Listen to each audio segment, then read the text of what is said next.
Hi friends, welcome to CNR English Academy. இன்னைக்கு வீடியோவில் நீங்கள் தம்ப்நெயிலில் பார்த்துட்டு இருக்கிறது போல் UGTRB BT அசிஸ்டண்ட்டோட எக்ஸ்பெக்டட் கட் ஆஃப் இன்ஃபோ பார்க்குறோம். அண்டு இந்த கட் ஆஃப் டீட்டெயில்ஸு, இந்த மார்க்ஸு இதெல்லாம் பார்க்குறதுக்கு முன்னாடி நமக்கு ஒரு கிளாரிட்டி வேணும். ஒரு கிளியர் ஐடியா என்னன்னு பார்த்தீங்கன்னா, இப்போது நடந்து முடிஞ்சிருக்கக்கூடிய எக்ஸாம் டோட்டலாக ஒரு 41,000 ப்ளஸ் ஆர் மைனஸ் எழுதியிருக்காங்க. உங்கள் எல்லாருக்கும் தெரியும், ஒரு 3% ஆஃப் டீச்சர்ஸ் வந்து ஆப்சண்ட் ஆகியிருக்காங்க. அந்த விஷயமும் நமக்கு தெரிய வருது. ஸோ இந்த எக்ஸ்பெக்டட் கட் ஆஃப் அப்படின்றது பார்த்திங்கன்னா, இட்ஸ் அ கன்ஃபர்ம்டு டேட்டா இல்லையா? அது இருந்தால் தான் நம்மளால் வந்து ஒரு கரெக்டாக வந்து தெரிஞ்சுக்க முடியும். அதை வந்து இவ்வளோ கட் ஆஃப் எடுத்திருந்தால் இவ்வளோ கண்டிப்பாக வந்து வேலை கிடைச்சிரும், இவ்வளோ மார்க்ஸ் இருந்ததுன்னு சொன்னால் கண்டிப்பாக கிடைக்காது அப்படின்னு சொல்லி யாராலையுமே வந்து ஒரு ப்ரெடிக்ஷன் வந்து சொல்ல முடியாது. அதை வந்து நம்ம புரிஞ்சுக்கணும். ஏன் இந்த டீட்டெயில்ஸ் சொல்கிறேன் அப்படின்னு சொன்னால், எல்லா சப்ஜெக்ட்ஸில் இருந்துமே கேட்குறீங்க. இப்போ 90 மார்க்ஸ் எடுத்திருக்கோம், 81 இருக்குது, 82 இருக்குது, நான் வந்து எம்பிசி கேட்டகிரியில் வரேன், பிசி கேட்டகிரியில் வரேன், இல்லை இந்த மாதிரி வந்து பிசி முஸ்லீமு, இந்த மாதிரி கேட்டகிரி வைஸ் போட்டு கேட்குறீங்க. ஆன்சர் பண்ண முடியல நிஜமாகவே இல்லையா? அதை நம்ம வந்து சொல்லவும் முடியாது. சொல்லக்கூடிய எவிடன்ஸ் எதுவுமே இல்லை.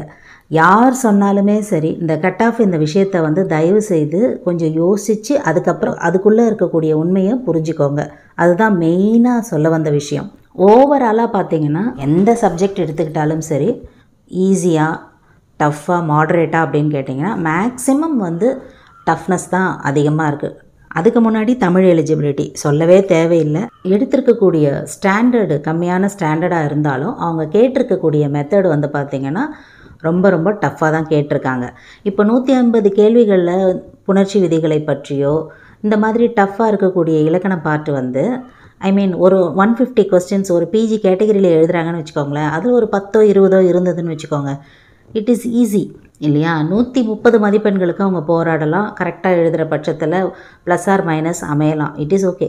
ஆனால் ஒரு 30 கேள்விகளை கொடுத்துட்டு அதில் ஒரு 60% கேள்விகள் வந்து மொத்தமே இந்த மாதிரி இருந்தது அப்படின்னு சொன்னால், 2 மார்க்கு கேள்விகள் கூட அப்படி இருந்ததுன்னு சொன்னால், ஆல்ரெடி டெட்டு முடித்தவங்களுக்கு ஸோ ரொம்ப ரொம்ப கஷ்டமாக தான் இருந்தது. இந்த கொஸ்டின் பேப்பர்ஸை நானுமே பார்த்துட்டு தான் இருக்கேன், இன்னமுமே வந்து பார்த்துட்டு தான் இருக்கேன். எவ்வளோ வந்து டஃப்பாக இருக்குது அப்படின்னு நம்மளால் வந்து புரிஞ்சிக்க முடியுது. சொல்லவே வேணாம், மேக்ஸ் மேஜர்லாம் பார்த்திங்கன்னா அவங்களுக்கு வந்து டைம் வந்து அவ்வளோ வந்து பத்தலை அப்படின்ற விஷயத்த எல்லாருமே பதிவு பண்ணியிருக்காங்க. நியூஸ் சேனல்ஸில் எல்லாமே பார்க்க முடியுது. 10 மார்க்கு கொஸ்டின்ஸ் எல்லாமே வந்து எப்படி வந்து ஆன்சர்ஸ் கொண்டு வர முடியும். லாஸ்ட்டு வந்து ஒரு 15 to 20 மார்க்ஸ் வந்து அவ்வளோ சஃபர் ஆகி நிறைய பேர் வந்து அட்டன் பண்ணவே முடியல. ஜஸ்ட் லைக் தட் வந்து ஆப்ஷன்ஸை வந்து நாங்கள் வந்து ஷேட் பண்ணியிருக்கோம் அப்படின்ற தகவல்லாம் தெரியும்போது உண்மையிலேயே வந்து ரொம்ப வெயிட்டட் ஹார்ட்டாக தான் இருக்குது. ஏன்னா இந்த 8 மாதம் ட்ராவல் வந்து ரொம்ப ரொம்ப முக்கியமானது ஒரு டீச்சர்ஸோட லைஃப்லேயுமே. அந்த அளவுக்கு வந்து ப்ரிப்பரேஷனில் இருந்தாங்க. நான் நிறைய பார்த்துருக்கேன். அந்த மாதிரி ஹிஸ்ட்ரிலையுமே பார்த்தா ரொம்ப சுற்றி வளைச்சி நிறைய கேள்விகள் இருக்கிறது போலவும், பிஜி போர்ஷன் கவர் ஆகிருக்கிற மாதிரியும் சொல்லியிருந்தாங்க. அது ஆக்சுவலாக வந்து ஹிஸ்ட்ரி டிபார்ட்மெண்ட்டை பற்றி நான் டைரெக்டாக கொஸ்டின் பேப்பர் பார்க்கல, நம்ம அகாடமியில் எழுதியிருந்தாங்க. அவங்க சொன்ன தகவலை தான் நான் இந்த இடத்துல சொல்கிறேன். ஹிஸ்ட்ரியை பற்றி டைரெக்டாக எந்த இன்ஃபோவும் தெரியல, அதையும் சொல்கிறேன். அண்டு ரிகார்டிங் இங்கிலீஷ் பார்த்திங்கன்னா டிஃப்ரெண்ட்டான ஒரு கொஸ்டின் பேப்பர் தான். டஃப்னஸ் லெவல் ரொம்ப ஹையஸ்ட்டுன்னு சொல்ல முடியாது, ஆனால் மாடரேட்டுக்கும் கொஞ்சம் மேலே அந்த டஃப்னஸோட லெவல் அப்படி சொல்லலாம். நிறைய வந்து மைனர் ரைட்டர்ஸை பற்றியான கேள்விகள் நிறைய இருந்தது. பொதுவாக வந்து பார்த்திங்கன்னா கொஸ்டின் பேப்பர் எந்த அளவுக்கு டஃப்பாக இருக்கோ அந்த அளவுக்கு வந்து கட் ஆஃப் குறையும் அப்படின்னு காமனாக ஒரு இன்ஃபோ இருக்குது இல்லைங்களா? அந்த விஷயத்தை பார்க்கும்போது எல்லோரும் நமக்கு தெரிவிக்கிற மார்க்ஸை பொறுத்து, இப்போ நம்மக்கிட்ட பேச்சஸில் இருக்கிறவங்களுமே பார்த்திங்கன்னா மார்க்ஸை தெரிவிக்கிறாங்க இல்லையா? அதை வச்சு பார்க்கும்போது பார்த்திங்கன்னா 90+ இருந்தாலே வந்து ஒரு சேஃபஸ்ட்டு சைடு தான். ஆனால் இந்த ஆன்சர்ஸ் வந்து கரெக்டாக இருக்கணும். நம்ம வந்து டென்டேட்டிவ் ஆன்சர்ஸை வச்சுக்கிட்டு பேச முடியாது இல்லையா?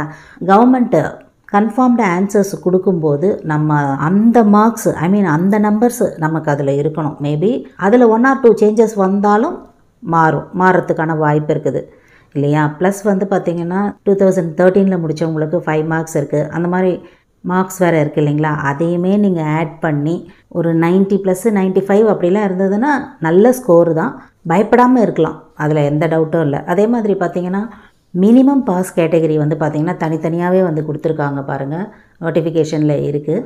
ஸோ அவங்கவுங்களோட கேட்டகரிக்கு தகுந்தது போல், ஜென்ரல் கேட்டகரியாக இருந்தாலும் சரி, பிசி எம்பிசியில் வர்றதா இருந்தாலும் சரி, அவங்கவுங்களோட கேட்டகரிஸ்க்கு தகுந்தது போல் ஃபஸ்ட்டு வந்து பார்த்திங்கன்னா 20 மார்க்ஸ் தமிழில் எடுத்துருக்கணும். அண்டு மேஜரில் வந்து பார்த்திங்கன்னா பாஸ் கேட்டகரி கம்ப்ளீட் பண்ணியிருக்கணும். இந்த எல்லா டீட்டெயில்ஸும் வச்சு தான் வந்து அதுக்கப்புறம் கட் ஆஃப் அப்படின்ற ஒரு விஷயம் வந்து முடிவாகும். சரிங்களா?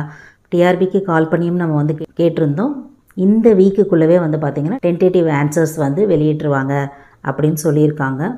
அதில் நம்ம பார்க்கலாம். அதை விட முக்கியமானது, அதில் ஏதாவது இம்பார்ட்டண்ட் கொஸ்டின்ஸு கரெக்டாக இருந்து தவறான ஆன்சர்களை வந்து கொடுக்கும்போது அதை சேலஞ்ச் பண்ணுறதுக்கான ப்ராசஸ் போயிட்டுருக்குது. அந்த இன்ஃபோலையுமே வந்து நம்ம அடுத்து பார்க்க வேண்டியதாக இருக்குது இல்லைங்களா? அண்டு இன்னொரு முக்கியமான விஷயம், உங்களுக்கு எந்த கொஸ்டின்ஸ் எல்லாம் டவுட்டாக இருக்கோ இப்போ என்ன பண்ணுங்கள், உங்கள்கிட்ட ஒரிஜினல் சோர்ஸஸ் இருந்தது அப்படின்னு சொன்னால் அதில் ஆன்சர்ஸை நீங்கள் தேடுறதுக்கான முயற்சிகளில் ஈடுபடுங்க. அது ரொம்ப முக்கியமானதாக இருக்கும். இப்போ இந்த மார்க்ஸை பார்க்குறத விட உங்களுக்கு டவுட்டாக இருக்கும் இல்லையா, ஏதாவது கேள்விகள் நீங்கள் கரெக்டாக பண்ணியிருக்கிற மாதிரி உங்களுக்கு தோணும் இல்லையா, ஒரு கன்ஃபார்ம் சோர்ஸ்லேருந்து நீங்கள் படிச்சிருந்தீங்க அப்படின்னு சொன்னால் அந்த ஆன்சர்ஸை தேடி அதை ரெடி பண்ணி வைங்க. ஏன்னா அதை அந்த டைமுக்கு சேலஞ்சு பண்ணுறதுக்கு வந்து நமக்கு கரெக்டான டைமாக இருக்கும். ஏன்னா 1 or 2 days தான் கொடுப்பாங்க. அப்போ போய்ட்டு முதல்ல இருந்து வந்து சர்ச் பண்ணிக்கிட்டு இருந்தோம் அப்படின்னு சொன்னால் ரொம்ப கஷ்டமாக இருக்கும். இங்கேயும் பார்த்தீங்கன்னா அந்த ஒர்க்கு தான் போயிட்டுருக்குது. அதனால தான் வந்து நீங்கள் நிறைய பேர் கேட்டிருக்கீங்க, டெஸ்ட் பேட்ச்லேயும் இருந்தும் சரி வெளியிலையும் சரி நீங்கள் வந்து ஆன்சர்ஸ் வந்து கொடுங்க அப்படின்னு சொல்லி. இந்த ஒர்க்கு தான் வந்து போயிட்டுருக்குது. ஃப்ரம் கொஸ்டின் 1ல் இருந்து எவ்வளோ நம்மளால் முடியுதோ, இங்கேயுமே பார்த்தீங்கன்னா எக்ஸாம் எழுதுகிறவங்க எல்லா சப்ஜெக்ட்ஸ்லையுமே இருக்காங்க. அதனால் எவ்வளோ முடியுதோ நம்ம வந்து அந்த ஆன்சர்ஸை தேடி அந்த ஒர்க்கு தான் பார்த்துட்ருக்கோம். ஏன்னா நாளைக்கு ஆன்சர் கொடுக்கும்போது கரெக்டாக இருந்தால் ஓகே, அப்படி இல்லைன்னு சொன்னால் நம்ம வந்து சேலஞ்ச் பண்ண ரெடியாக இருக்கணும். ஒரு எக்ஸாமுக்கும் நம்ம பண்ணிக்கிட்டு இருக்கிறது தான் இந்த ப்ராசஸ் தான் போயிட்டுருக்குது. ஸோ இதை பற்றி யாரும் வந்து ஒரி பண்ணிக்காதீங்க. எழுதின எக்ஸாம் நல்லபடியாக எழுதி முடிச்சிருக்கீங்க. Let us hope, let us keeps our fingers cross. நம்ம கண்டிப்பாக ஹோப் பண்ணுவோம். ரொம்ப கம்மியாக மார்க் எடுத்து கூட கிடைக்கிறதுக்கு வாய்ப்பு இருக்கிற மாதிரியான சூழ்நிலை தான் இப்போ இருக்குது. எல்லாரும் சொல்கிற மார்க்ஸை வச்சு தான் நானும் சொல்கிறேன். எனக்கும் வந்து பார்த்திங்கன்னா இன்னும் எவ்வளோ பேர் எவ்வளோ மார்க்ஸ் எடுத்திருக்காங்க, 100க்கு மேலே எவ்வளோ எடுத்திருக்காங்கன்னு அந்த மாதிரி டீட்டெயில்ஸு தெரியல. அதனால தான் வந்து நீங்கள் கேட்டதுக்கு வந்து என்னால் வந்து ஆன்சர் பண்ண முடியல, ரிப்ளை பண்ண முடியல. எல்லாருக்குமே வந்து நான் வீடியோ அவுட் ஆகும், அதில் இன்ஃபர்மேஷன்ஸ் நீங்கள் கேட்டதுக்கெல்லாம் நம்ம சொல்லியிருக்கோம் அப்படின்னுமே உங்களுக்கு நாங்கள் அனுப்பியிருப்போம். ஸோ இந்த டேட்டாஸ்லாம் வச்சு நீங்கள் ஒரு முடிவுக்கு வந்திருப்பீங்க அப்படின்னு நான் நம்புகிறேன். இதில் உங்களுக்கு ஏதாவது டவுட்ஸ் இருந்ததுன்னு சொன்னால் வழக்கம் போல் உங்களோட கமெண்ட் செக்ஷனில் சொல்லுங்கள். Up to this I conclude. இதே மாதிரி ஒரு நல்ல வீடியோவில் உங்களை நான் மீட் பண்ணுறேன். தேங்க்யூ ஃப்ரெண்ட்ஸ், தேங்க்ஸ் ஃபார் வாட்சிங்.